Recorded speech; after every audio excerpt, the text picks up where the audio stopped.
Hindi pa napapanahon para ibaba ang taripa sa mga inaangkat na bigas. Ayon yan mismo kay Pangulong Ferdinand R. Marcos Jr.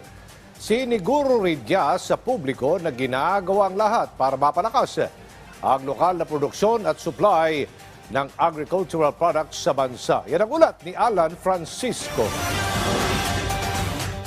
Hindi inaprubahan ni Pangulong Ferdinand R. Marcos Jr. ang panukalang pansamantalang ipatupad ang rice tariff reduction o pagpapababa sa taripa para sa imported na bigas. Ayon kay Pangulong Marcos, hindi ito ang tamang panahon para rito, lalo't batay sa pagkataya sa presyo ng world rice ay inaasahang bababa na. Sinabi ito ng Pangulo sa sectoral meeting kahapon sa Malacanang kung saan nagpresenta ang National Economic Development Authority. Una nang inirekomenda ng NEDA ang pagpapababa ng taripa para makatulong na maibaba rin ang local rice prices sa merkado na kalaunan ay magli-lift ng price ceiling sa regular at well-milled rice. Gayunman, sa pagpupulong nila kahapon, sumang-ayon sina NEDA Secretary Arsenio Balisacan at sina Agriculture Undersecretaries Leocadio Sebastian at Mercedita Sombilya na hindi ngayon ang tamang panahon para sa pagpapababa ng taripa.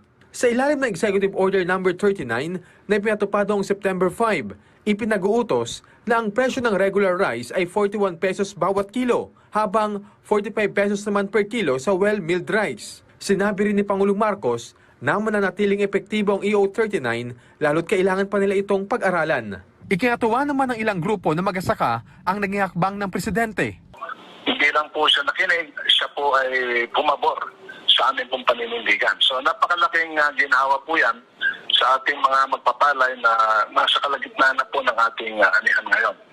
Hindi nagtatapos yung laban dun sa pagsabi niya na hindi na niya, i-reject na niya yung tariff reduction. Tuloy-tuloy namin ipapanawagan yung pagbabasura dun sa RE 1103 at kasuhan na yung mga smugglers at saka dapat buwagin yung